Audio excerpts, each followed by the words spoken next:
Okay, today take a look at the bulk Windex pack. Okay. So as you can see, we got quite a bit here, and I do like seeing that they actually put some tape on here to make sure that this is not going to be coming untwisted. Pull that off. And these are each the full size 23 fluid ounces. So if we look on this surface, we can see a lot of the growtiness is going on here. So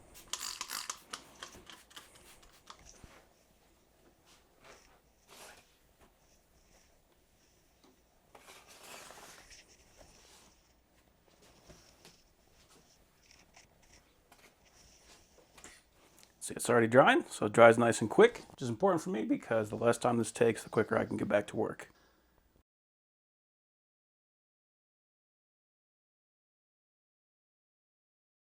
All that nastiness appears to be completely gone, so yeah, overall it's great stuff, and I'm very happy to have it.